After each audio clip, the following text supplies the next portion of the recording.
It's 11:59 at Radio Free America, and this is Uncle Sam with music and the truth until dawn. Right now, I got a few words for some of our brothers and sisters in the occupied zone. The chair is against the wall. The chair is against the wall. John has a long mustache. John has a long mustache. It's 12 o'clock, Americans, another day closer to victory. And for all of you out there on or behind the lines, this is your song.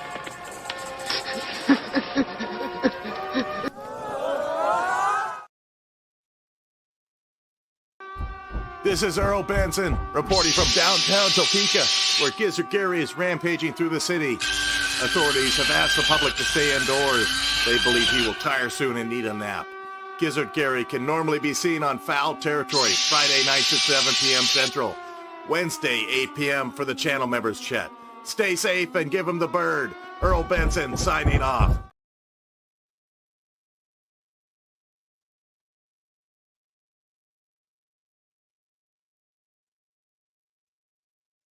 GearWebsites.com is your source for firearms-based playing cards and books. We also have mugs, shirts, and posters with designs that we've made live. Of course, we have patches. Every Friday is Free Patch Friday. We appreciate your support. Thank you for shopping at GearWebsites.com.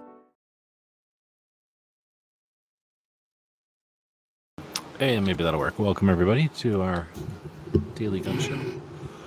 We come to you live on Friday nights at midnight Eastern to talk about what happened this week in our Second Amendment. I just realized my fan's pretty loud. I think I can turn that down for the show. So we go live every Friday night at midnight Eastern to chat about what's been going on for the week in our Second Amendment news, our world, I guess. So let's take a look. We got our little co-host here. He's acting pretty good. He'll fall asleep here in a minute. And we're going to take a look over at our Substack. Oh, we already have a thumb or a heart over there. Thanks to the people that do that participate in our platforms out there. So we go live on Friday nights. The goal is to chat about the stuff that's been going on, but the real goal, the alternative reason we do this every week for a long time now is we're website people. So we put this information that we're about to go over tonight. I'll just quickly scroll down on the screen here for all the people that are going to be joining us live. Like, all this information gets put out in the description of this video on YouTube, which is a big platform. But we also put it over here on Substack that we're going to be looking at. We put it on our Patreon blog. Thanks to our people to subscribe to our projects. Every once in a while, we put out a newsletter. And then, of course, we have Patreon and some other social platforms. Instagram and some also other social platforms. We also put the information out on as many of the podcast platforms as possible once it goes out as a podcast. And we do that through Podbean. So I'm going to take a link here and drop that for anybody that wants to check us out on the Podbean platform or iTunes, iHeartRadio, Google, all the different places you can check out a podcast. We appreciate the people that listen. It's most of the people that listen to this show do it as an audio podcast, and the people that participate out there in giving us a thumbs up or a like or whatever. But the goal isn't just to get on a lot of platforms; it's to put this information on all these different platforms. So that's the real reason we do this, so that everything that's important gets put out there and archived. So let's dig into it. We're going to take a look at the news of the week, the Second Amendment news of the week. We'll take a look at the content or the projects that have been talking about Second Amendment stuff, quite a bit of it this week. Then we get into gun stuff. Gun stuff is different than 2A stuff, of course. And we'll get through that. And then we've got the radio shows that we listen to, a number of radio shows that we listen to each week.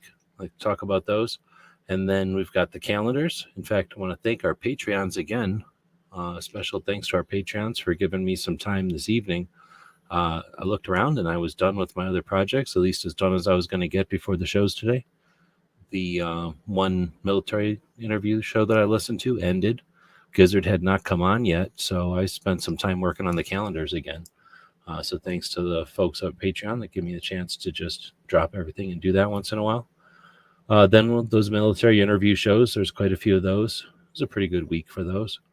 And then we wrap up the show with the stuff that we do throughout the week, and we'll chat about that stuff at the end. So if you'd like to join us, please do. This is interactive. We use the internet instead of Well, I guess we use all these platforms, but we do this live on the internet because I value the interactive nature of the internet. So take advantage of that. Join us live. If you're listening to this sometime in the future, join us on a Friday night live at midnight Eastern.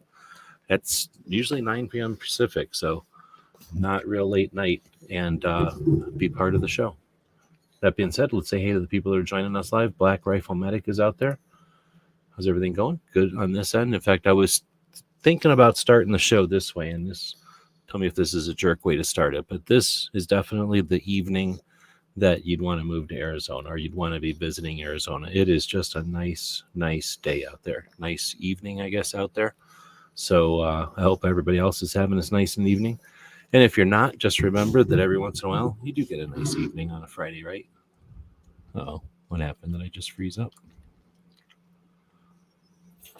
If you could just stay sitting, I wouldn't have to move the camera, and then I wouldn't have froze up. What happened here? Did we freeze? Yeah, I feel like we froze.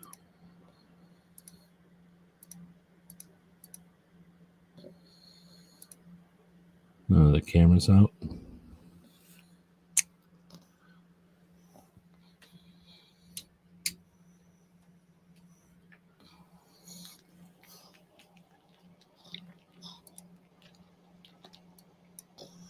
Oh, that's the wrong thing to click.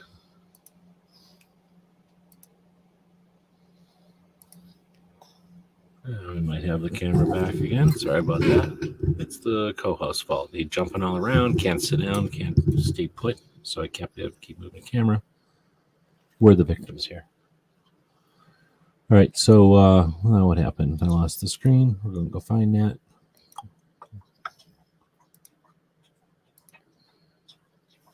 He won't get a beating, but he won't get any extra biscuits when he's bad like this. Okay, so we got Black Rifle Medic saying, hey, 6 foot, right on. How you doing? We've got DJ out there as well. Welcome, and dropping some links. Thanks for that. Please feel free to be part of the show. Got a lot of people joining us live out there. Oh, it froze up on my end. Sorry, so it's just freaking out, I guess. So we'll jump into the guts of the show. We take a look at the news of the week. Typically, there's a lot of it, right?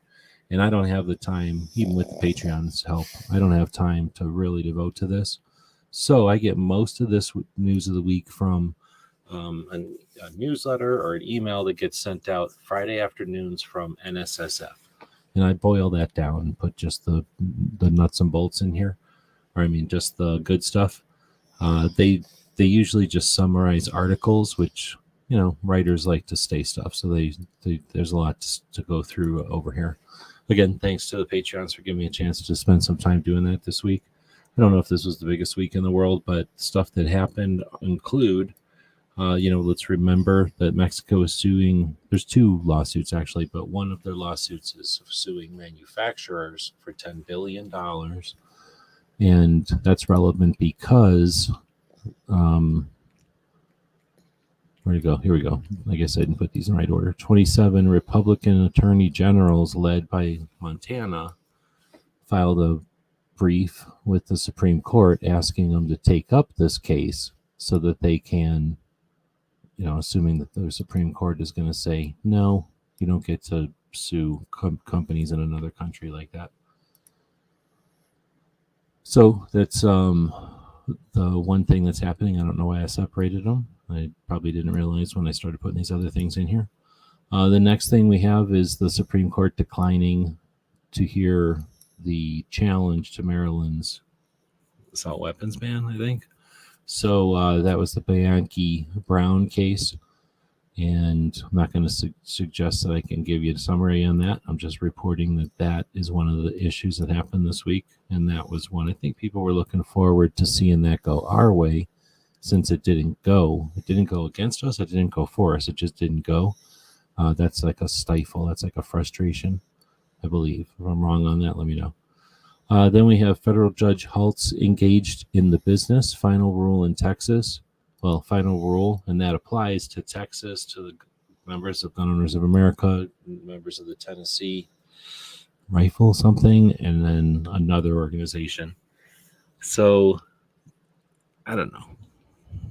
it's a tactic, and it's an angle, and it's a vector that we can use to push things our way. But it's not my favorite tactic at all.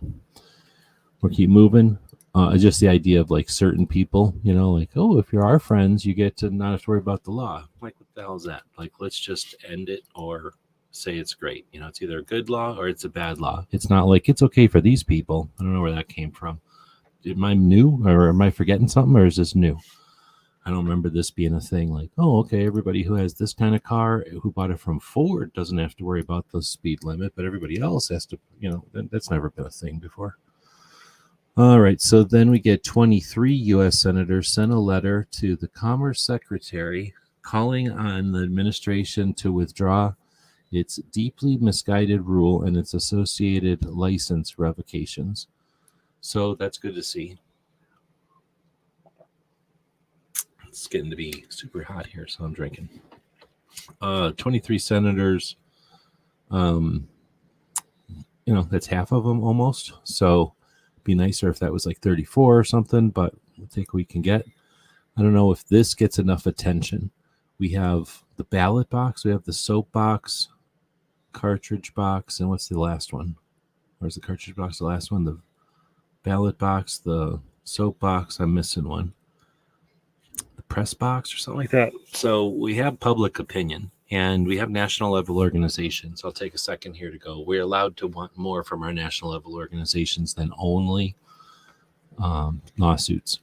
So under like the lobbying is a little bit different because that's going up to politicians and poking them in the right direction. But public admiration, I guess, and public dissatisfaction with representatives is a thing. We're allowed to do that. Just because we don't have an organization that champions it because they can't figure out how to make money on it, we shouldn't have to suffer from that. So I think that this part of what NSSF is doing by at least including this in their summary is worthwhile. Not that every representative needs a pat on the back every time they do something good, but how do you train anything? How do you let someone know that they're doing the right thing? Do you pat them on the back once in a while? Or do you just expect them to read your mind and do exactly what you want all the time? So I like this concept of being aware of the good stuff that representatives are doing and the bad stuff. And there's nothing wrong with expecting to have some kind of a tally, some kind of a scoreboard. Maybe even each organization could compete with each other with, to try to make the most useful or easy to read scoreboards so that we can keep track of this stuff in election years, which is what we're in right now. All right. So anyway, this is the, deeply misguided rule and associated licenses. So I believe that's what the whole bullshit definition of a seller. Next, we get ATF Director D223DMR saying, hey, welcome. Oh, DJ saying it was a great weather day after more tornadoes. Oh, man. Let's see. So ATF Director Stephen Diddlebach testified before the U.S. House and Committee in an oversight hearing. I didn't even know about this until after it happened, which is frustrating. I don't know if I would have had time. I think this was on Thursday. I could have made time. I did have a couple of things to do Thursday, but they weren't like they had to be done on Thursday. So I could have done these move things and stream this. So don't assume that I know what everything is. Like this kind of stuff, that's what we have, the Patreon whole thing for, so that we can spend time on stuff like this. I suspect the only people that paid attention to this were the people getting super chats during it, which means we're only going to see the little gotcha moments in it. Would definitely been interesting to have seen, them quote unquote holding his feet to the fire. I'm assuming that's what they're doing over the branch itself or the whole ATF, or if it's I forget what this is exactly for. It was on. Was it this? Yeah, I think I just didn't put it in here right. The Select Subcommittee on the Weaponization of Federal Government. And I think it has to do with them going after gun shops instead of doing their job and going after criminals. But that would have been interesting to watch. I don't know if anybody did watch it. I'm actually running a campaign for a friend of mine here in Missouri. He's running for a representative for District 141. Right on. I don't know if you know Unapologetically Armed, but she's fairly active as one of the Women for Gun Rights delegates in Missouri. So if you haven't met her, I don't know, maybe there's something y'all can support each other or help each other, share resources. Next time I see her, I'll let her know. But that's awesome. We need, how they say, strong men make weak times, make good times, and good times make weak people. Let's put it this way: weak people, and weak people make bad times. Bad times make strong people. People like Rebecca Schmoy and people like, Eli, is that his name, down here in Arizona? There's a couple of people that have been running for government office that can make a difference. So that's awesome. Let's see. Now we have two from Louisiana that I guess are good. The first one is called the FIND Act, which stands for Firearms Industry Non-Discrimination Act. Passed the Louisiana House of Representatives in a 64-23 vote. And I don't know what that is. That's probably something that's just similar to plaque up, but on a state level to reinforce it, I guess, or to keep another level of lawsuits away from manufacturers in Louisiana, maybe. Then we get Louisiana SB 301, the Second Amendment Financial Privacy Act, and looks like both of those are headed back to their Senate for kind of like, they've already been through the Senate, so they're just being touched by the Senate, and then they go to the governor, and I'm guessing it sounds like everybody's thinking they're going to happen, so I guess that's good.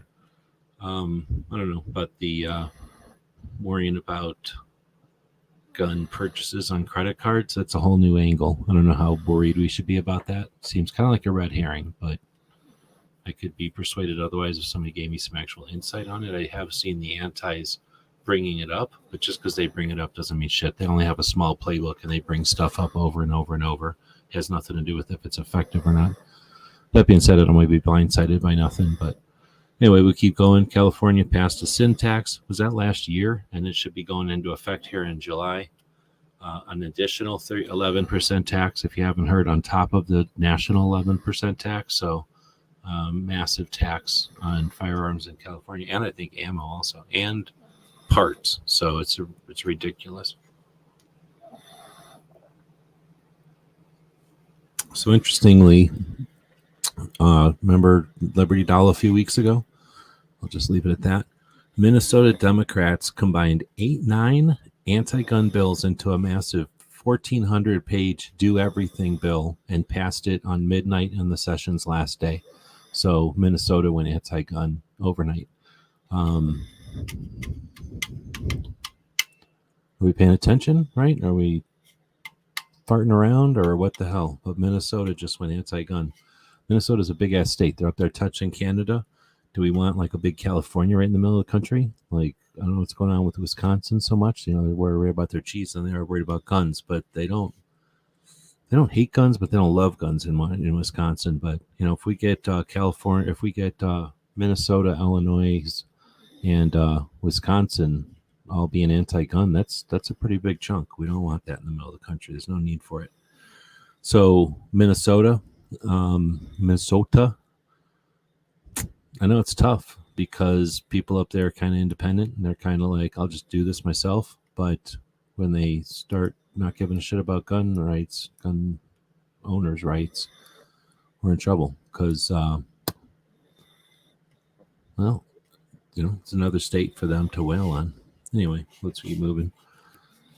All right, the New York passed something called the Sporting Range Good Neighbor Act, which is lame since essentially it's bad law and it is essentially using environmental issues as a justification for essentially restricting ranges and where the ranges can be. So it's a negative one. And then we flip to, I guess, a positive one. Wyoming authorized $10 million for a multi-discipline recreational shooting complex. A $10 million shooting range in Wyoming is going to be built, and they've got 9 communities vying for that. So I don't know, maybe anybody was paying attention to that on their channels out there, but that seems like an interesting race, I guess, or like competition that's brewing in Wyoming. So yeah, thanks again to the NSSF and to our Patreons for posting the information that I can filter down and then give me the time to do that this week. Since next Monday is Memorial Day, I like to post this every once in a while. There's 3 holidays for service people in the United States. Memorial Day is the one's coming up on Monday, and that's for people who are no longer alive and they've died serving the country. That's the people we memorialize on Memorial Day. Seems kind of whatever, but just to say it, Veterans Day is in November, and that's when we thank people who have served in the military. But we don't need to show graves on Veterans Day, right? Because we're still alive.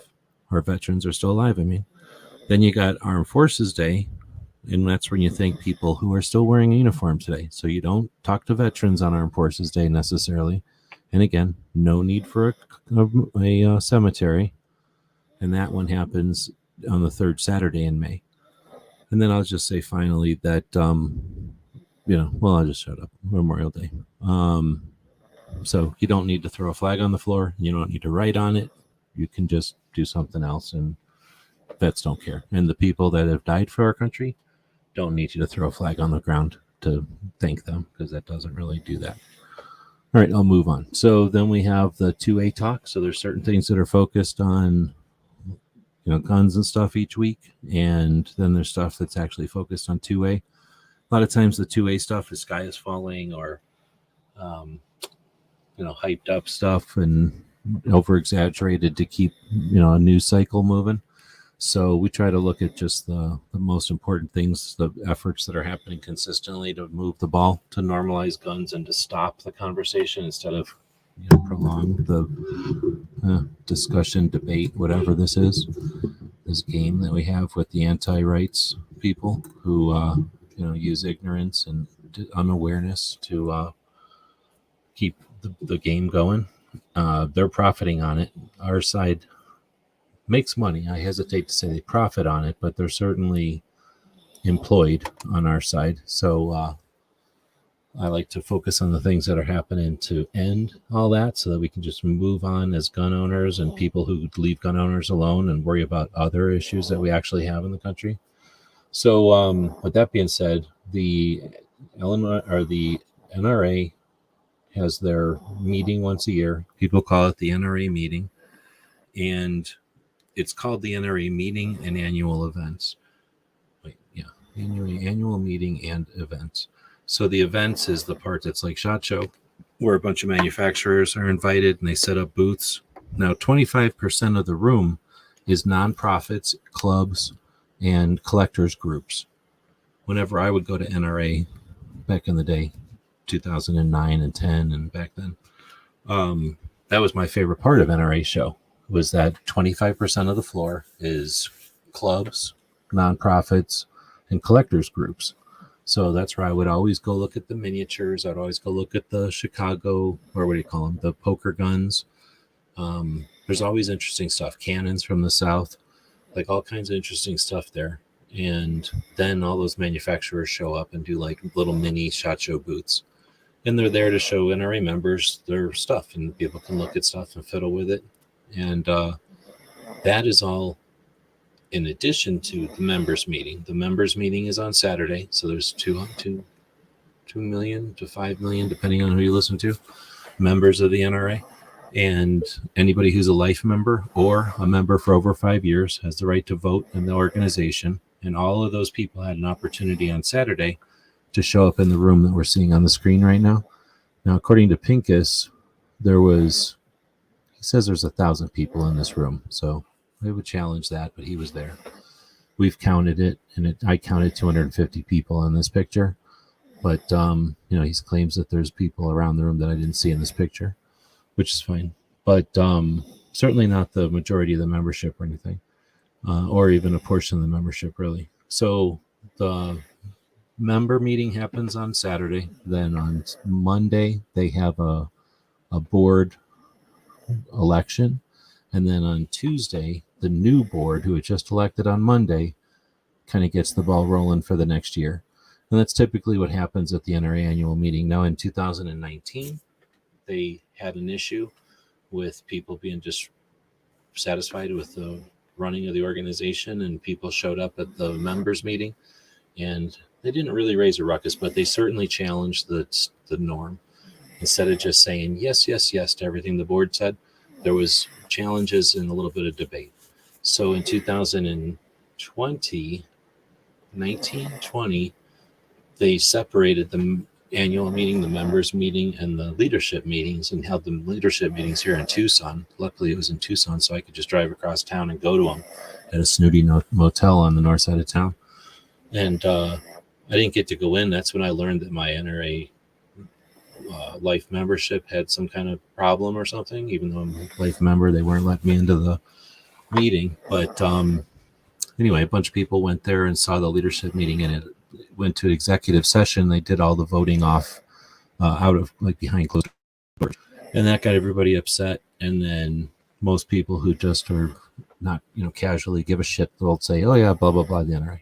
So the people that are actually paying attention and want to see the membership organization be taken control of by members have been paying attention for a number of years. So this year, 2024, with Wayne LaPierre gone and his top, let's say 10 people from the board gone, and 4 new, what they call reform members, voted in by the membership at the top levels. Like the most voted for people were the reform candidates. People who were flunkies of Wayne, we did not get voted in. And we already had like Amanda Suffolk and Rick Ector and some other guy that I don't know that were supposedly, essentially reform on the board. Now, the board has 75 members, but half of them are like Tom Selleck and shit, and they never do anything anyway. So a lot of the people that were the worst are gone. People that are hanging around are not paying attention, and they're pretty much out the door. And what we see here is the professor from Wake Forest University, Professor Yamane, happened to be in that room. Well, was one of the people in that room, but he happened to be the only person with a camera. So out of however many people were supposed to be in that room, however much of a shit they gave, how many of them held up a camera and clutched record? 1. So this is 30-something minutes of what happened at that meeting, 33 minutes, and it's edited. At least he stops filming and starts filming again. I don't think he edited it. But it's interesting to watch, and I encourage people who are interested at all to check out Piece of History, because the organization something will happen, and guess what? It'll happen, and then let's say that NRA wins, and our freedom wins, and the people take back the NRA, and it's a good organization. How many people are going to go, oh, I've been with them all the time. I always liked the NRA. I always said I would support them as soon as Wayne was gone. So we're going to get all of them fair weather supporters coming back at some point. And then history will be bullshit, because everyone will say they were all on board. But right now, you can watch who's really on board, who's really paying attention, who was willing to go into that room and hold up a camera. And, who didn't. Let's just put it that way. So thanks to Professor Yamane for being in there. Thanks to Alex Lilly from Forge of Freedom. Thanks to, I think, if Adam wasn't in there, Adam Richardson, he was paying attention. And then, of course, Jeff and Chris Knox, who are both, well, Jeff is on the board and Chris was in the room also. And then I guess Pincus for being in there and paying attention as well. And then being willing to be on shows since then to express what happened in there. But, a lot of people aren't giving a shit about this. And yeah, you stand with Bloomberg. If you don't give a shit about this, then might as well just not get paid to hang out with Bloomberg, because Bloomberg loves it when the NRA falls apart. He gets paid when the NRA falls apart. So just as a exercise to keep money out of Bloomberg's pocket, you'd think we'd be able to support, to keep the, not support, but keep the NRA from falling in on itself casually. Like, how weak are we that we can't stop our largest organization from not falling apart? It's like a bunch of people who have tools and materials watching a building collapse because they're too lazy to go build the building again. Like, go build the building stronger. The hell, aren't you better than the people who built? Anyway, I'll quit bitching. So aside from the weak people that are going to not pay attention to what's going on with the NRA, they're going to let other weak people pull it down, and then say, yep, see, there was nothing we could do. It was inevitable. We'll move on to this fights that are being done by people who are paying attention and getting shit done. But I think we're going to play a commercial here so I can drink some of this water. GearWebsites.com is your source for firearms-based playing cards and books. We also have mugs, shirts, and posters with designs that we've made live. Of course, we have patches. Every Friday is Free Patch Friday. We appreciate your support. Thank you for shopping at GearWebsites.com.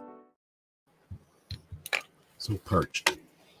Right, so when you talk about people who are putting in the effort towards things that matter versus putting in the effort towards profit, you have to talk about Brooke Cheney and her project every Saturday, Suicide Prevention Saturday, which is an effort to normalize mental health awareness and suicide prevention.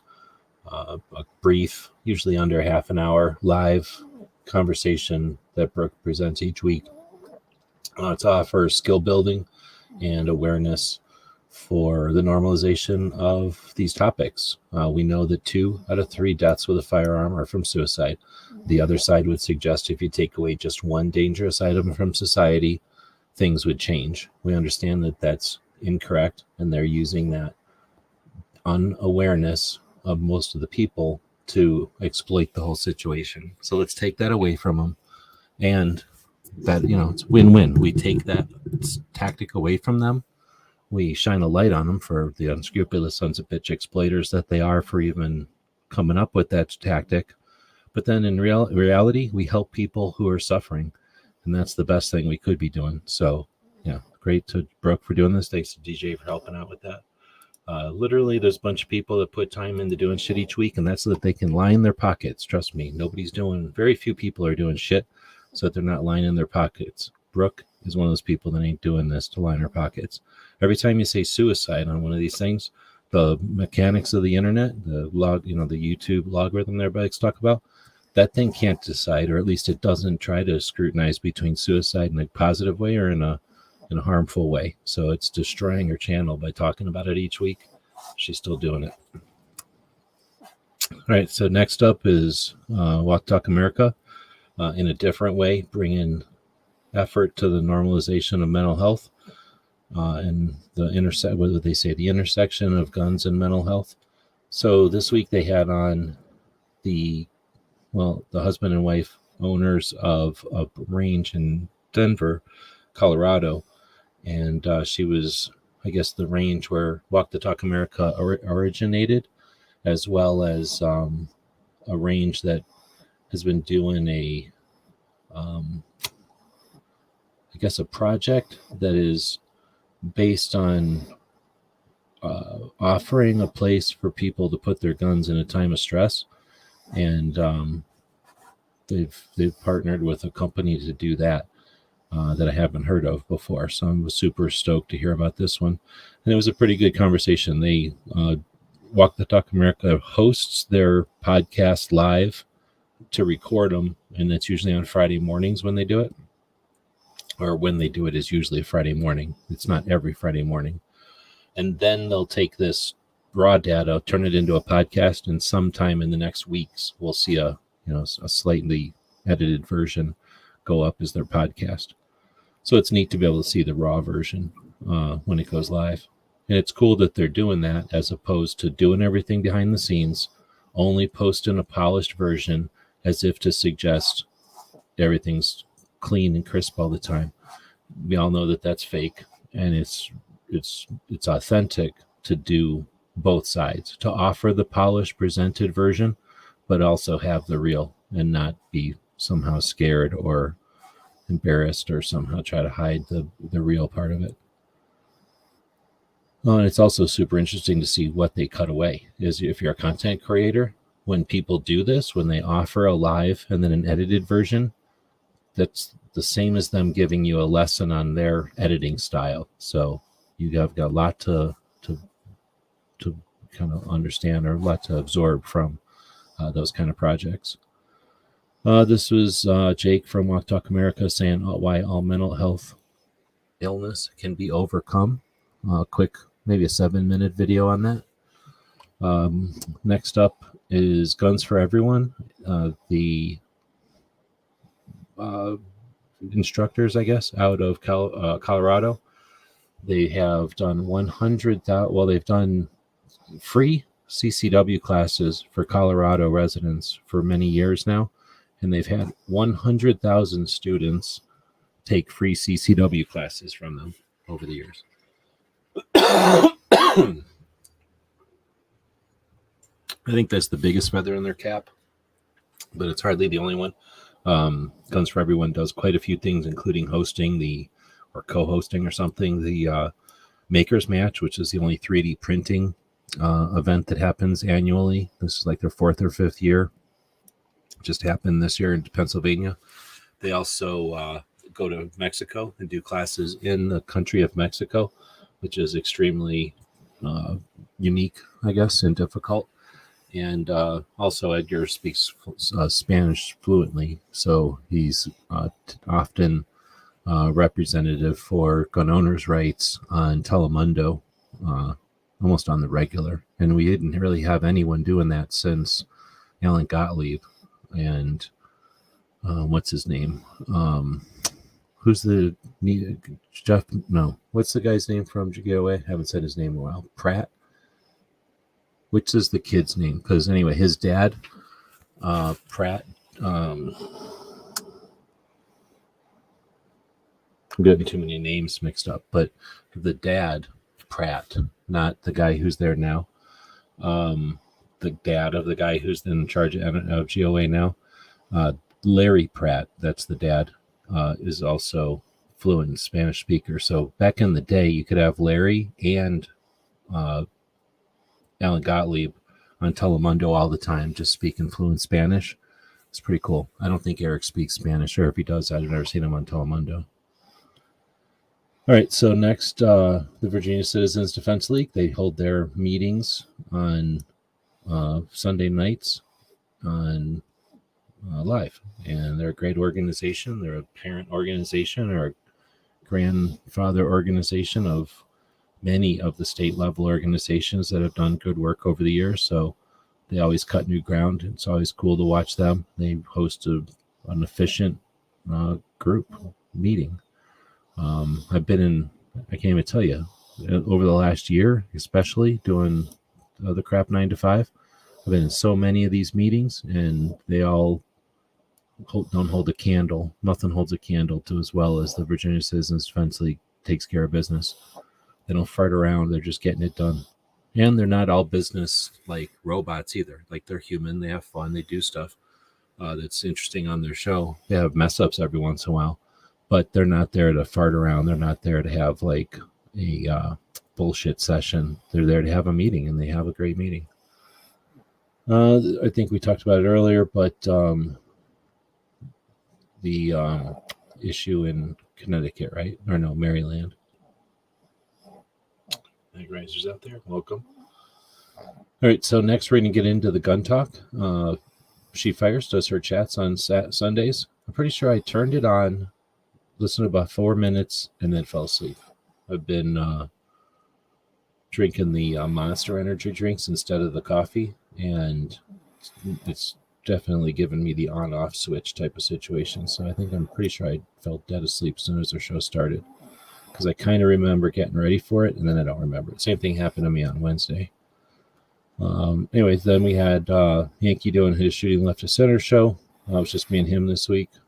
It was a little bit different vibe than normal, so it might be one to watch. I don't know if you like Yankee. Gun and Gear Review podcast with Tony and his crew from the Gun and Gear Review podcast. Had episode 527. They do that on Tuesdays. Wednesdays is the Mouse Party, an unscripted show hosted by Foss. And he also does a show every other weekend called The Overnight. And that last weekend was an overnight. That means this weekend, no overnight. You're just going to be lonely and have nothing to do on Saturday night this week. Now, if you're listening to this as a podcast, don't take what I just said there, because I have no idea when I'm posting this. So you're going to have to want to check out DM Foss's channel each Saturday and just find out if there's an overnight scheduled or not. He usually sets it up sometime middle of the day on Saturday if he's going to do it. This is some channel I watch that I think it's from Canada. It is a channel from Canada, and Canadians are like, they're screwed over in a bunch of ways, but they have way cooler guns than us in another way. And this is a full auto, well, this was a full auto Russian AK from ICYMI. And all they had to do was get rid of the pin, and this guy in Canada owns it. Now, he can't sell it or do anything with it. It has to be destroyed when he dies because of stupid Canada laws right now. Hopefully they'll change those as soon as possible, and we can do something about that, because Canada sucks off of our economy constantly. So we should be able to hold some strings with that, or at least help the gun owners of Canada out. But in any case, it's just super cool. So watching a Canadian sit there fiddling with his real Russian, at one time full auto gun, just shows that our laws ain't even close to being the same. Like, they have totally different laws. And even though they can't have stuff, they have some stuff that's way cooler than us. So if you remember back in the days of this show, when I first started, this would be in Bob, he can see some really cool Chinese stuff that we haven't been able to get since the first Bush started an assault weapon or an import ban from China in like the 80s. Wait, is that the first Bush? Yeah, the dad Bush. They stopped those Chinese imports. Back in the first days of the internet, when I first started doing, here's a little Easter egg for people who are listening to the show, paying attention, 45 minutes in. When I first started doing one of my first projects, doing research on the internet, once I figured out that I'm not going to just pander on the internet, I want to do something on the internet. I want to do something of value and create useful stuff on the internet, at least when it comes to guns. I made a decision and I started doing useful stuff. One of the things I dug into was that the 1988 import ban? I think it's 1988. It might be 1989 or something like that. But that import ban, I kind of was putting everything together and I heard about it and I'm like, okay. And I went back to do like a second sweep of it to get more data on it, to kind of fill in some of the blanks and get more description of it for my own head, and just to, kind of have it for my own knowledge, I guess, for comparison. Let me just put it this way so I don't get put off the air. It was interesting to find out that would have been 2007, let's say, I was doing this. In 2007, the internet that existed in 2007, I was able to find out who owned most of the Chinese semi-automatic rifle importers. And there was implications in early blogs back then that the 1988 import ban from China was more of a political retaliation amongst a-holes who owned companies and didn't own companies than it had anything to do with guns. So I thought that was interesting, and I wasn't able to pursue it at the time, and I've never been able to find that stuff again. So a little Easter egg there. Nobody ever talks about it. You got all these people that are paying attention to shit. Who owned the semi-automatic rifle importers in the 1980s when all this stuff got stopped? And I'll shut up, because once you find out who owned them, it's pretty freaking interesting. All right, so next we'll get to Chris from 740, who does a show from Ohio. And he had Hoodlum 3621. I only got there for the end of this one because I was in Yankee show. But he was also talking to somebody, Whiskey Hotel, which I don't know if that's the person's name or if it's their channel or if it's like the name of the company, but it seemed like a pretty interesting show. Chris is interested in different things in the gun community than I am, so it's cool to watch him pursue those and then share that stuff. And this was a 3-gun, I'm going to call it a 3-gun. I don't know if it was a 2-gun or a 3-gun event that happens in southern Ohio, maybe. But sounded pretty cool. Outside the norm of a typical competition shooting event, in that it was more practical, which is not tactical. Practical is like, I'm going to lift some kettlebells or something. Tactical is like, you're going to have to do mag changes from behind cover, and you're not going to be exposed, and you're not, if you had return fire or something like that's more tactical. Like, you're going to do things in the right order or something, and you're going to have to do some tactics with it. Practical is more like, we're going to get you out of breath. We're going to stress you out with your muscles so that you're going to twitch or you're going to have like fatigue. And then we're going to try to have you shoot. So now you've induced some stress. You've induced some factors that make your shooting more dynamic and more challenge for you. And some people can't handle that in a competition because it's not consistent enough, or else they're not going to perform well, because it's also actually challenges people instead of just makes it fucking, easy to promote what you're good at, or exaggerate what you're good at. So anyway, the shoot sounded pretty neat, but it also sounded exactly like the axe match. So I was hoping that Scott would show up from Tucson, who shows up in some of Ghost shows once in a while. But Scott is the guy that brought the axe match from Michigan to Tucson in 2004, something like that. And there's a whole channel that's a millionaire goes, and 2 millionaires go and shoot there. And, I probably haven't paid Scott a dime for that. But anyway, the axe match, or whatever it's called now, was essentially that from 2004. So this is hardly a new concept, but it's interesting as shit to listen to people in 2024 talk about it, because it's extreme and different versus normal competition shooting, which is running around with a race 9mm, probably in like some kind of a golf cart, air conditioned golf cart, and they have like little rests for their hands to be put on, and then like caddies come out and give them iced tea all the time. I'm assuming that's how the 9mm competitions run. But anyway, this is cool to listen to the end of Chris's show talking about that. All right, we'll get to Bullets for Bucks. Got to 200,000 subs, so bigger than our channel now. But he's doing hunting and stuff up in Wyoming. If you want to check that out, gave away some binoculars and did some Q&A with everybody. Speaking of Spider-Man dolls, our friend Matt, Never Enough Ammo, did a video. I think he has like 87 or like almost 90 Spider-Man dolls. Action figures. So it's actually pretty interesting to go through and look at all of them. I wouldn't want 90 of them, but there's certainly a bunch of them in there that are pretty cool. It is a ripoff because he doesn't have any Spider-Gwens in here. He's sexist. He even admits it. But he's got the one Spider-Man Noir from Spider-Verse, and he's got Spider-Ham, which is also pretty awesome, from back in the 80s, but no Spider-Gwen, which is lame, but pretty neat how many of them there are. And you would think that how many could somebody keep track of? Well, evidently he can keep track of 90 of them. At least he pretty much, off the top of his head, went through most of them, so it's pretty neat.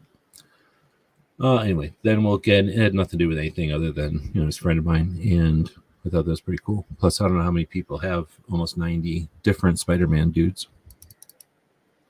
I don't know if there's more Batmans or not, but, and I guess Supermans. Yankee says there's a bunch of Supermans.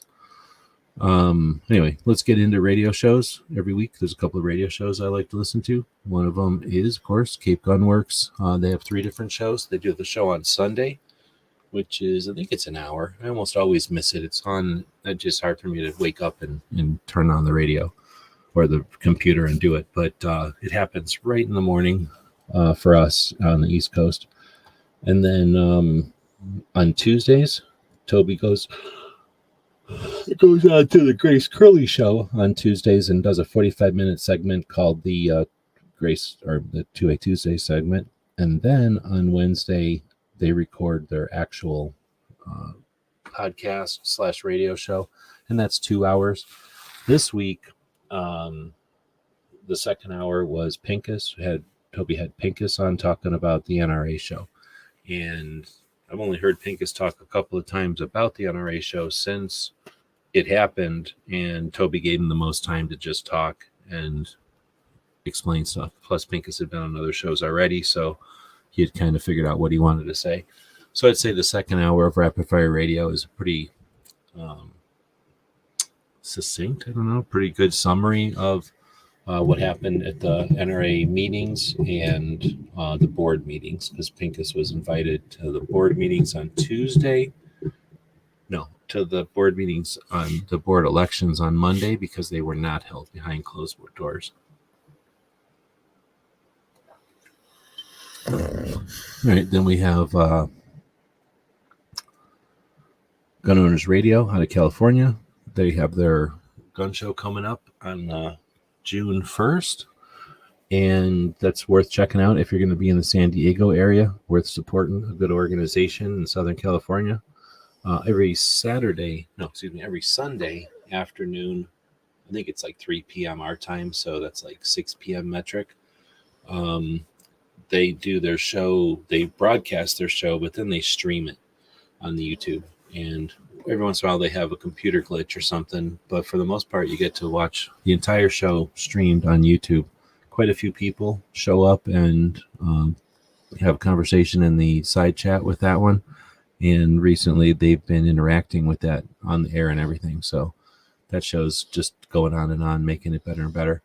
They've got their next gun show coming up. And again, it's important for people in San Diego to support gun shows. And so if you can get to that gun show, if you're going to be in San Diego area June 1st, then definitely consider jumping into their gun show.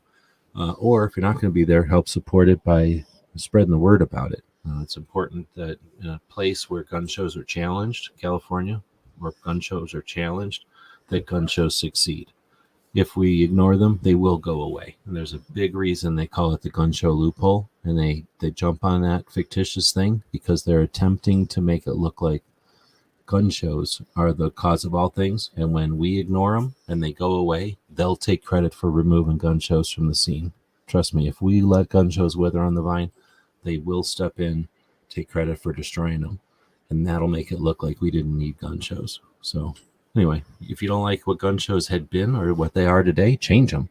I can guarantee you, I've been going to gun shows for like 40-something years.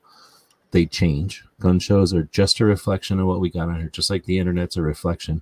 If you don't like what they're doing, do something different. Add to it. There's so many new gun shows out there, but the ones that exist are completely malleable. They're completely organic. They're completely at the discretion of who shows up and who sets up, like who sets up tables and who shows up to walk around.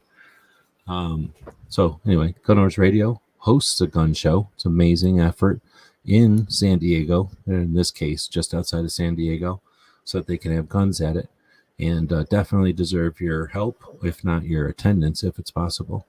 That being said, they also do the gun prom, which is coming up later on in the year. We just added some stuff to the calendar. We'll talk about that in a minute. But that's a fancy dress get-together for gun owners. So that, again, to help normalize gun ownership. Guns are normal. Normal people have guns, do normal stuff. And I just think that's a neat idea. I'd like to see that franchised around and have all the national level organizations do a fancy get-together. NRA does that and raises a bunch of money. I know a lot of people don't like it. I personally didn't like it, but that was at a time when we weren't under attack and we were all just watching money get wasted. When a fancy get-together can end exploitation, end the attacks on us, which it possibly could, then yeah, I'm all for it. Let's see what happens. All right, so that's the radio shows. We'll get into the calendars here for a quick bit. Like I mentioned, speaking of quick bits, let's take a second. Thank our co-host for being good for this part of the show. Basically just laying here, not making a bunch of noises. So he'll probably stop doing that and start making a bunch of noises here in a bit. And then I'm also going to take a minute and play a commercial since we're almost at the top of the hour. Let's do another thanks to Foss. I'll do another commercial for our gear website store. Captain, a vessel approaching. On screen.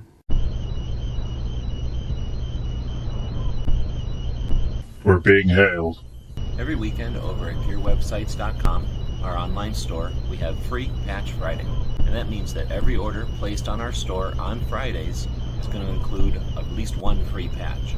So that's every order with no coupons, no minimum order, no codes needed. You place the order on Friday, and when it arrives to you, it's going to have at least one free patch. Your support means a lot to us, and financial support is critical. So thanks again to the people who keep us online through purchases at gearwebsites.com.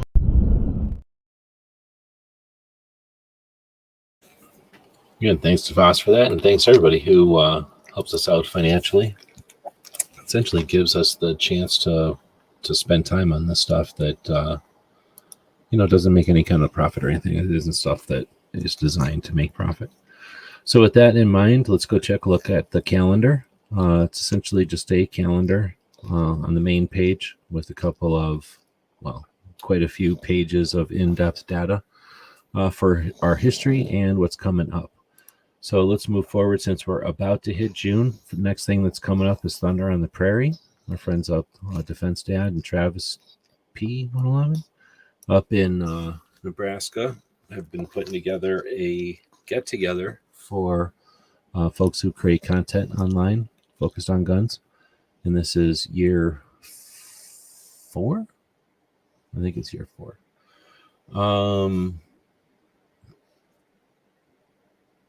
Patches gun plaid? I don't know what we're saying. So then we have the anniversary of D-Day coming up on the 6th of June. June. Let's see. Same day that Roland White was born. He's the guy that invented the bored-through cylinder that Smith & Wesson they worked with them, and what's the word?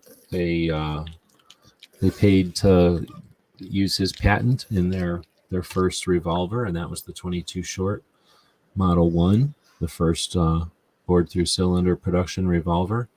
And that was in like 1850, and Roland White owned the bored through cylinder, but then was forced to fight everybody who ripped him off, and he went poor.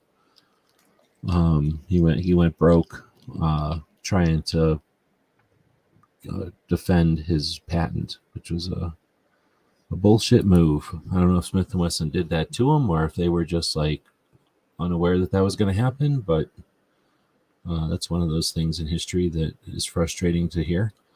Anyway, he was born on June 6th, 1817. So when he was something like 40 years old, I guess, or 30-something years old, he invented the bored-through cylinder. When you were 30 years old, did you invent something as significant to culture, to the world, as a bored-through cylinder on a revolver? Essentially turning a gun into an AK-47, because now you could shoot 5 times and reload. Nobody could reload shit before that, really. Anyway, so then we have the Blade Show coming up, June 7th through the 9th, that weekend. That weekend is also the anniversary of the first national conference on the shooting sports back in 1960. And that first national conference on the shooting sports would become the NSSF. So it was the first an event. Which came first, the event or the organization? The event. First there was an event, and then, oh man, I did a cartoon of the guy. I can't think of his name, but the guy goes, "We should make this an organization." And everybody was like, "Yeah, we should, and you're the boss of it." And he's like, "Oh shit, now he's the boss of the NSSF." NSSF actually has a really, really, really good PDF that they made, oh man, probably in like 2012 or something, like a long time ago. And it is a summary, or it's actually not a summary, it's a pretty detailed history of the NSSF. It's really good. It's inspirational. If every organization had that, we'd be better off as a group. But NSSF definitely is transparent about their, I don't know if it's transparent because it might be heavily edited. I mean, I don't know. But I'm sure it's, not talking about any of their failures or anything. But anyway, it definitely includes a lot of the stuff that they've done. And they've done some amazing stuff. So as much shit as I give NSSF, I also respect them. They're one of our best organizations. I hesitate to say our best because I don't agree with some of their stuff, but really good organization. Anyway, let's talk about when they got created, and that was in 1960, before I think any of us, well, there's a couple of old people around that are that old, but that's essentially before most of us were even kicking. We have Julianne Varsnell, anniversary of her birth. She is, of course, the wife of Al Gottlieb, and she's quite a Second Amendment activist on her own, starting back in the day as the publisher of Women and Guns, And I'm not going to try to read them all here, but quite a few. She's the head or co-founder of quite a few organizations, and that probably has something to do with the fact that Alan can't be the boss of all of them, but Julianne is also she MCs, I guess that's the right word, like the Gun Rights Policy Conference. So she's hardly a quiet observer. She's definitely an active participant in all the different things that the Second Amendment Foundation and the Citizens Committee for the Right to Keep and Bear Arms, which is the organization that actually does the Second Amendment does the Gun Rights Policy Conference.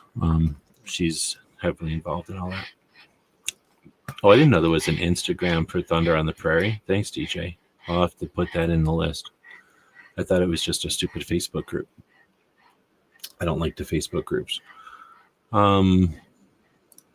Those odd cartridges to avoid getting sued made during those times are quite fascinating. Well, that's interesting. I remember talking earlier about the NRA show having those 25% of the floor space dedicated to collectors and nonprofit groups.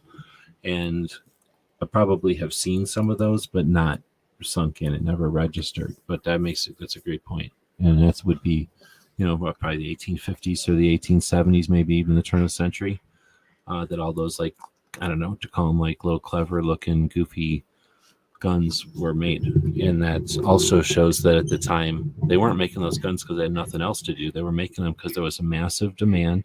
There were wild dogs back then. There was rats, right? Like even in a city, you had things that you'd want a small caliber revolver or pistol to help you to dispatch, right?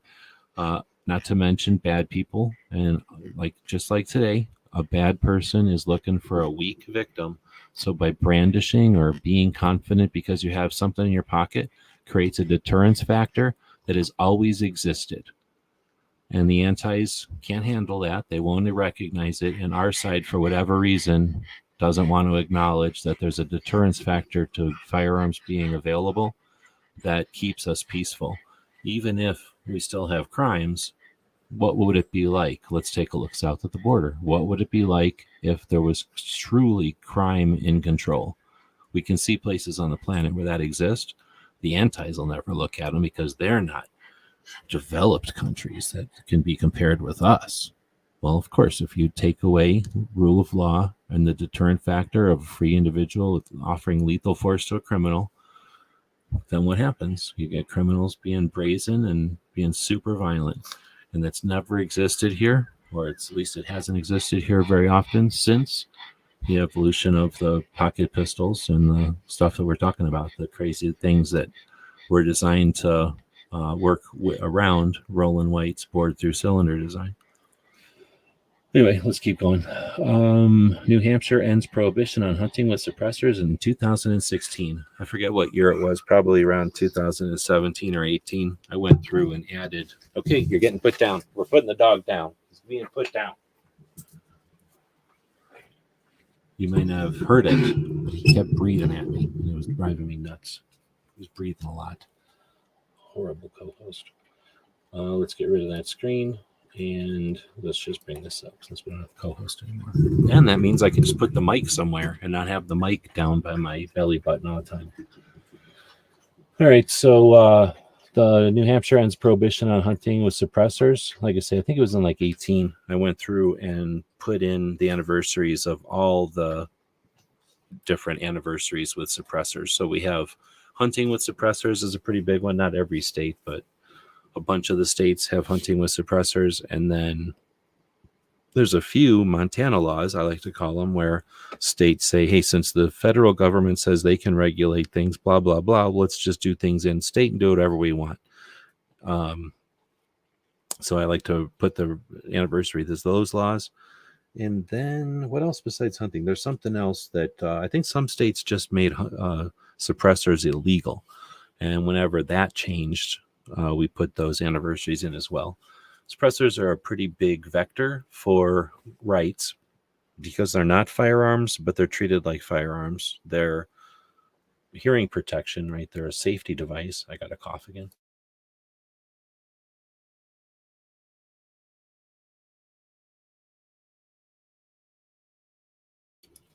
They're a safety device, and they're polite, but the antis can't handle any of that, right? Because they think, or at least they keep the perception going, that they make guns silent and obviously deadly. And we know that they're silent but deadly out of their butts. All right, well, so then we have the anniversary of John Wayne passing away. That happened in June 11th. I don't know why I have it in there in such a weird way. And then we have the anniversary of the National Defense Act of 1916. Who remembers what that one is? That was the anniversary is on the 13th. President Wilson signs the National Defense Act. The act guarantees that the state militias will remain the nation's primary reserve force, but unofficially redesignates these militias as the National Guard and clarifies the president's authority to call them into service during times of war and national emergency. So it's all the way up till, or back in the day, that they kind of started creating the Guard and the Reserve. Oh, snap. A super chat. Thank you very much from Skid. $10 of money from Scotland. Awesome. Thank you. Oh, snap. It's worth more than our money. So that's super cool. Thank you. It would be cool if they could actually send us money like back in the day. Back in the olden days, somebody would travel and they'd bring back money from other countries. And somewhere I've got a box with all that money, I think. I like the look of money from other countries, especially when they put holes in the coins. That's super smart. I also like the coins made out of like aluminum and stuff. They're super neat. And then, of course, let's not forget the country with an AK-47 on their bill, which is super easy for people to know which country has an AK-47 on their bill. I have one of them somewhere. All right, so going on, because, again, I like to look into the future with this segment of the show, because the people listening to this as a podcast might be the week after this. Like, this show is happening on the, whatever it is, 24th of May, but actually this is probably far enough ahead. But, this show probably won't go out till like the 8th of June or something. So this is actually giving them some awareness of the week that's coming up for them, even though it's like 2 or 3 weeks ahead for us. But we have the National Defense Act anniversary. Yes, Mozambique. Then we have the on Friday the 14th, we have a bunch of stuff happening. First, it's Flag Day. So you can, observe the American flag if you want to, or the United States flag. Then you have Tokarev anniversary, his birth in 1871. And that's the Tokarev, and he did some other stuff. I think he helped with the SVT 40 and maybe some also. And then you have the birthday of the Army, which is the only good branch, from 1775. We're also older than everybody else. And then you have the Great Lakes Cartridge Show, which happens in Lansing, Michigan. And that's one of the ammo collector shows. I kind of hope one day I'll be able to get to these. I'm a big fan of ammo. After I got done with collecting bayonets, I started collecting ammo. I've been collecting ammo my whole life, but I really got into collecting ammo probably around 18 when I figured out I was going to stop collecting bayonets. And there's so much ammo to collect. It's not even funny. We'll have to talk about that in the future sometime. I've done 3-hour, 4-hour chats on ammo back in the day. So, like I said, there are whole gun shows that are just ammo collectors. So it's not like, I'm going to buy 100 rounds of blah, blah, blah. This is like, oh, you have a pre-production, prototype of one thing, or you have a box of vintage something. So it's mostly specimen pieces and stuff like that. But that's coming up in Lansing, Michigan. DJ's checking out. Take it easy. So, hold on. There's an AK on an African flag. Yeah, Mozambique. And then you're also saying, I like that some European bill has a Polish barrel on it. So that's one of the coolest AKs, actually. Not the coolest or nothing, but it's a very cool AK. and very rare in the United States up until the last couple of years. So that would be super cool. I didn't even know about that. And I don't know how much Polish money costs, but it probably can't cost that much unless that's like their $1,000 bill or something.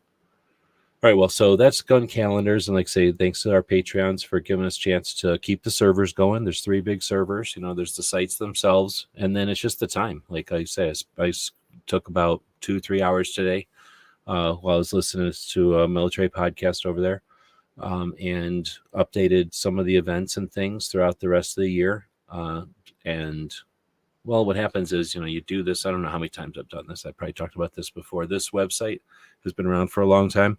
The calendars, they only last so long. And then what happens is the code gets outdated. The internet changes out from underneath them and they just don't work anymore. So this is like probably the 6th reincarnation of this website. I don't know if people have been watching it for a while can help me figure it out, because I don't really keep track anymore. But these things will change every once in a while. And sometimes that means like dozens of hours of work. Luckily, it's nowhere near that anymore, or at least it hasn't been for a while. I mean, knock on wood. But I'm actually paying, thanks to the Patreons. I'm paying for some software here that's made it a little bit nicer, so I don't have to change it as frequently. But eventually that software will go the way of the dodo, and I'll have to find something new and move everything over. So I appreciate that. This is not there's no ads on here. This isn't making a dime. This just actually costs money to post. It doesn't cost an arm and a leg. I do this for a living, so it's pretty simple. But there's a lot of them. And the time it takes is really what I appreciate, because there's no way I could be able to take the time anymore to do this. So thanks again for the Patreons who do throw a couple of bucks at us as capitalists, so that I, as a capitalist, can not work for a few hours and do this stuff. We'll keep moving, but thanks again for that ability. It is valued. Let's see. And I guess I should probably, did DJ put a link to the Patreon on here? He probably did. I'll put a link to that up on the screen whenever I can find it. But if you're listening to this as a podcast or whatever, just go over to Patreon, grab $20, head to Patreon, look us up, throw $5 or whatever you want at us, and then take the rest of that $20. There it is. Thanks, DJ. And put $5 over here, $5 over here, $5 over here, and see if I'm wrong, if you don't enjoy what you get from that investment. As a capitalist investor in content, invest in what you appreciate and you'll see it grow. It's just like anything. It's like putting water on a seed. You get to see what happens when they're actually able, because they understand there's people out there who care what they're doing. Things are actually able to develop. And you have immediate control of that as opposed to being an audience. So Patreon's pretty fun. Don't let anybody tell you any different.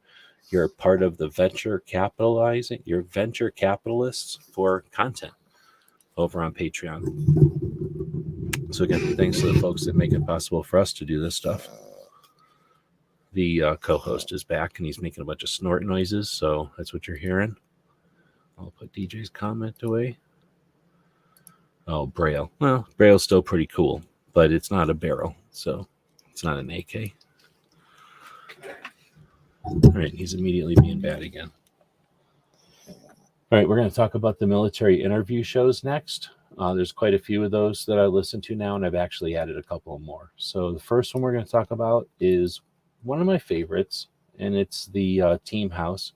This is a Ranger and a Green Beret who interview people live in New York. They have a studio in New York. I don't know where it is because I don't know the names of all the parts of New York. They've said it. I just don't know what it is. But people get to New York City, and that's where they have these interviews. So they're neat. And they're usually drinking. They don't get drunk, but they're drinking during them. So it's, certain people are going to get more loose than other people, let's say. Anyway, super good one. And this week it was a return of Jack, who is a CIA chief of operations for many years. So he's just aware of a lot of stuff that happened in the CIA. And this is kind of all over the place, since they've already had him on more than once. It wasn't a story of his adventures as much as more of like a Q&A with the Patreons and the live viewers asking specific questions, and Jack kind of riffing on them. Then we have Ed's Manifesto. Ed is ex federal police officer from Mexico, who's since retired and now does different kind of training things. And he hosts a podcast here in the he hosts a podcast for the United States out of Tijuana. And he has his guest join him in Tijuana. And Eddie Gallagher is a SEAL, I think. The whole part one was just them talking about his pre-enlistment era. Ed usually does maybe 3-4 hour interviews and chops them up into like 45-minute chunks or something. So you get a lot of them. And this is part 2. It doesn't say of how many. Eduardo was saying, sorry, I didn't have any money. I don't have any money. I'm only hoping to feed the logarithm. Yeah, no, that's awesome. I mean, whatever. It's not like, I don't mean to imply that there's an obligation of anybody to pay, but as capitalists, if you're able, yeah, it's much appreciated. But there's by no means any necessity for everybody to pitch in. It's not a scam or some kind of, we won't be here tomorrow if you don't pitch in. It's just that when we have, like, we're at about a quarter of what we've been on Patreon in the past, like when we were out cooking and really doing stuff, like out driving and traveling. So yeah, if we had more resources, I'm getting to where I can devote time to this stuff. So I just like to keep throwing it out there for the people that do have a couple of bucks to throw at stuff like this. But again, this isn't a pay to play or nothing. In fact, we don't put anything behind a paywall. The only thing I put behind a paywall is like if I'm going to go do something on Whatnot, I'll tell the Patreons like, hey, if you buy something, let me know and I'm going to send you more stuff. Like, so if you buy one thing, I'm going to send you 3 things. So that's about the only thing I do that's not public. Everything we're doing here, the whole point of it is to get the word out. So the Patreons understand that, and there's nobody who's supporting what we're doing because they're getting the extra or a little bit more. It's because they want to see this stuff exist. So I appreciate the efforts with the interactions on the live show for sure, because this helps more than you can imagine. And you can't pay for that. So even if you gave me $100, I couldn't pay for interaction in a live show. So I do appreciate it. All right. So I've added a new podcast, or I guess a new interview show to my list, Ironclad. And I think Ironclad is the name of the channel, but there's 2 shows on here. I guess Change Agents is this guy, and then Borderland is this guy. And I started listening to Borderland because I like some of the guests this guy had on, and I wanted to hear more from the guests. And I don't mind this guy's style. He essentially just sits there and shuts up and lets the guests talk, which is my favorite style of interview to watch. And then because it shares these shows are on the same channel, I started seeing some of these, and I've seen this guy before. So again, he talks a little bit too much, but for the most part, he shuts up and just lets the other person talk. But the way that the stuff that he lets the person talk about is pretty interesting on this on Change Agents.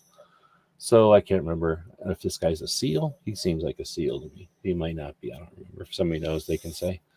But whatever he is, he doesn't talk about it. So I'll give him credit for that. Like, if he is a SEAL, I'm surprised because usually SEALs talk about it.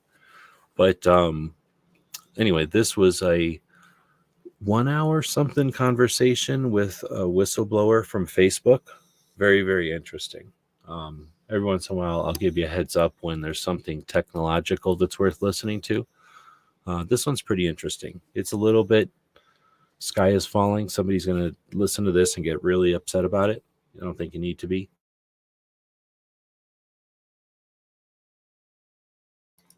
But it is pretty annoying. You're going to find out that big companies aren't evil unless you count just not being perfect evil.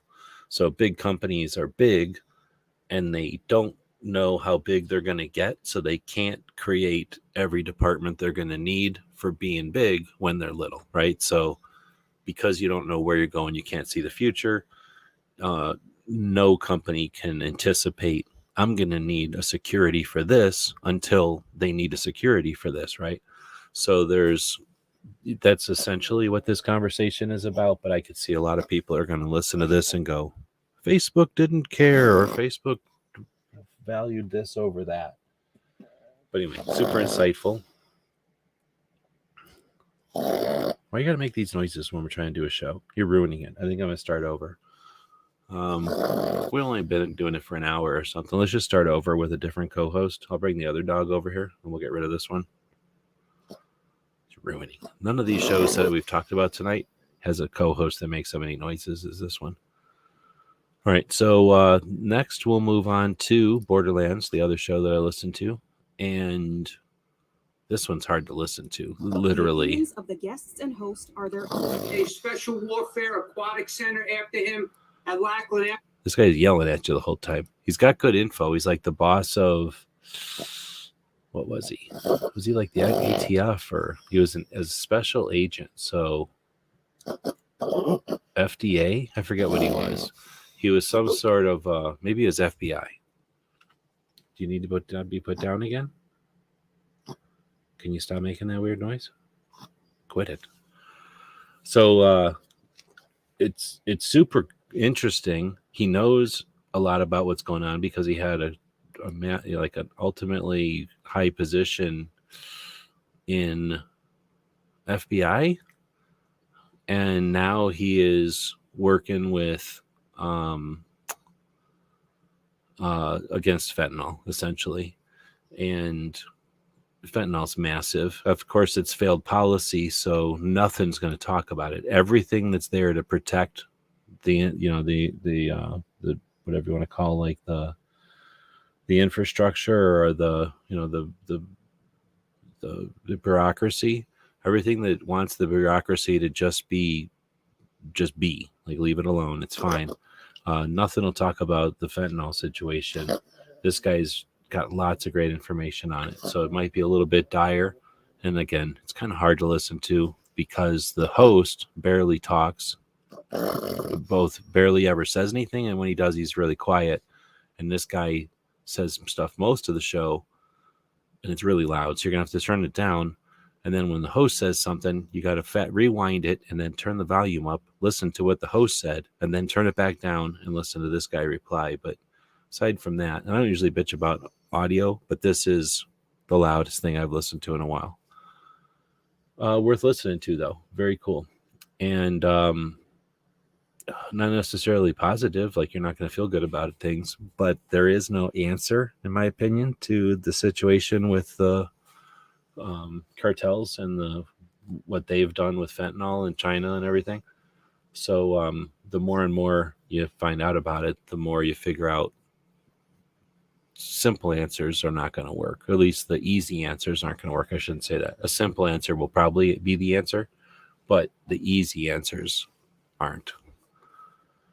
All right, now so we'll get into thanks everybody for sticking with us. There's a whole bunch of people watching. Dozens of people watching, and always not very many people saying anything, but way more than an hour into the show in the middle of the night. So thanks for joining us, sticking with it. All right, so the next thing is we talk about the stuff that we did this week, and one of the things we do, ideally, and almost every Saturday, is do Ask Gun Questions, the podcast with Tony, where we kind of answer questions that come into the website, but because there's not that many questions, they don't like flood into the website. Every once in a while, somebody will ask a question, but we also just end up BSing, especially if me and Tony haven't chatted in a while. Then we essentially just catch up in front of everybody and with an audience, that's involved in the show.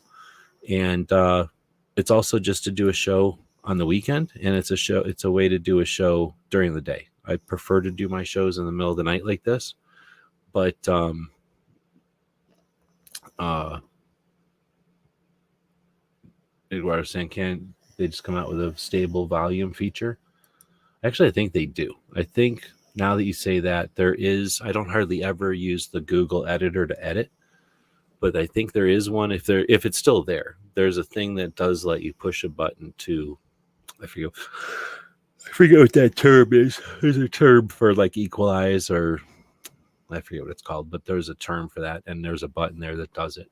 And now that you say that, yeah, they probably could, but more than likely they're paying somebody to do their editing and they're not paying attention or don't care.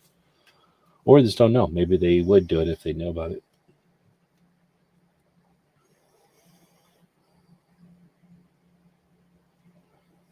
Oh, you're saying Google just came out with The stable volume. Yeah, right on. So let's see. So Tony came on and we were mostly chatting about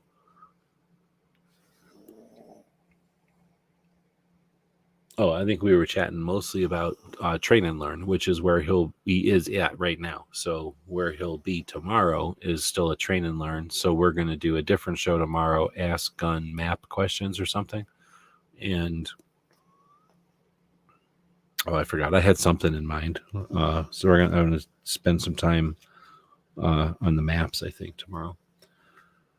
Let's see. What else do we do? We've been doing stuff over on what? No, this is over on the Gear channel. We got a bunch of dice, and I actually just got a whole bunch more dice from this company. But 1985 Games is a company that does like accessories for Dungeons and Dragons and those kind of role-playing games. So they sent us a whole bunch of dice, and we did I think 20 minutes of unboxing these dice. So they sent us a thing of 6 dice, 6 sets, and each set is separate and different from each other. So we just went through and opened each one up and looked at them and saw what's so good about them. There was some really, really neat ones. Definitely some throwback, some vintage stuff, like what we would have gotten our Dungeons and Dragons boxes back in the 80s, except, modern versions of it. And then almost modern replicas or reproductions from what I can remember. Like they definitely felt like the old dice. And then the sets that they sent us that we did the live show on also came along with enamel pins and stickers. Quite a bit of stuff to look at. And like I said, they liked that, so they sent me even more. So I suppose sometime over the weekend we might do that again. If you're a Patreon, you saw something in there you like, let me know. And then we did some knife sales over on Whatnot, which is kind of like eBay and YouTube put together. It's like a live eBay. So yeah, we've been selling a bunch of stuff over there. And then last weekend they said, hey, let's do knives. So I was like, okay, I can sell knives. So we had a couple of really fun knife shows. This weekend I'll try to do a knife show if I can. I've been actually working on something for the 9 to 5 that has just been, I'm kind of in the middle of a big project. So if I can end that project or get a big chunk of it done, then maybe we will take some time between Hillbilly. Or no, there is no overnight tomorrow. So maybe we'll do it after Hillbilly tomorrow, but not guaranteeing anything. So we might do another knife sale over there. You can keep an eye on the Gear channel, which is, we try to go live over there whenever we're live on Whatnot. And then, or you can just join Whatnot and check it out. It's sort of like eBay. If you don't like it, you don't have to like it. But if you do join and use one of our links, they're going to give you $15 for your first purchase. And they give us $5. So a couple of people have done that already to join up through our links. And then whenever they buy something, like their first $15 is free. And then, like I say, then we get a $5. The only reason I know it's working is because every once in a while it'll say, hey, you got another $5. So I thought that was pretty cool. Ron Wayne's taken off. Yep, well, we're just about to end it. So thanks for joining in. We're right around 90 minutes, which is pretty good. Still gives me a little time to finish off some stuff here before the end of the day. So with that, we'll say thanks again. I noticed again that somebody had give us a heart, I guess, over here on StreamYard. We've been following along on the screen here with the Substack blog post. And I posted this. I can't remember if I did it last night or early this morning, but either way, somebody found it before the show tonight and gave it a heart. So thanks for that. I think I know who that was. And somebody in California, more than likely. But I want to also thank the people that listen to us on the podcast. You're probably the most people I'm talking to right now. And what's neat is we're doing it through Podbean now. And I'm almost guaranteed nobody knows what Podbean is. It's a place you can go listen to podcasts if you want. But for the people who make podcasts, it's not even well known, but it's a tool, I guess, that lets us put our podcast out from there, like distributed from there. And the advantage there is that, well, one, it costs us money, so that's not an advantage. But again, thanks to the Patreons.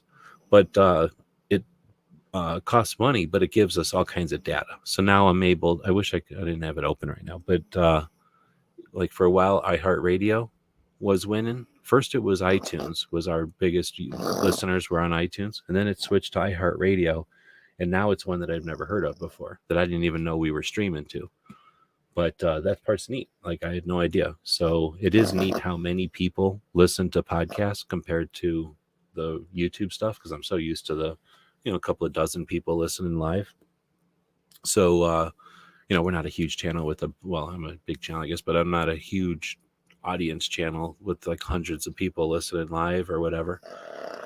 At this point, we've been there before. We might get there again, but the podcasts are certainly bigger. So it's neat to listen or to see where people are listening from. So if you want to be part of that feedback in the future, at least in my future right now when I'm saying this, but you're present, give us some feedback, ask a question, say hey or something.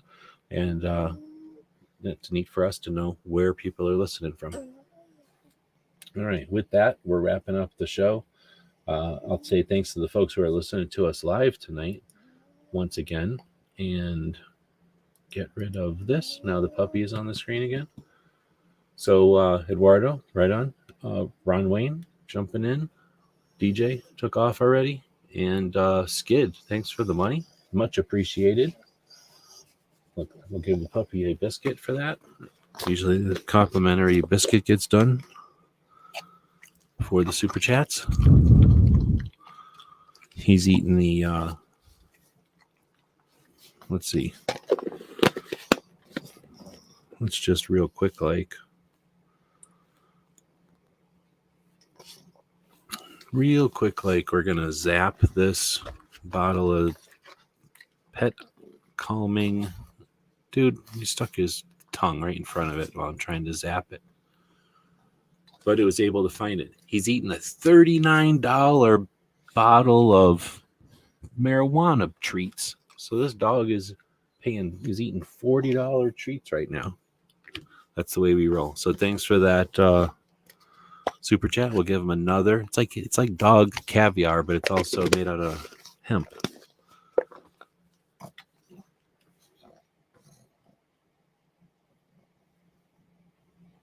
Thanks for the podcast. You bet. So he's a pretty good dog. He was a little bit bad the other day, but he was good today. And he likes being the co-host pretty good.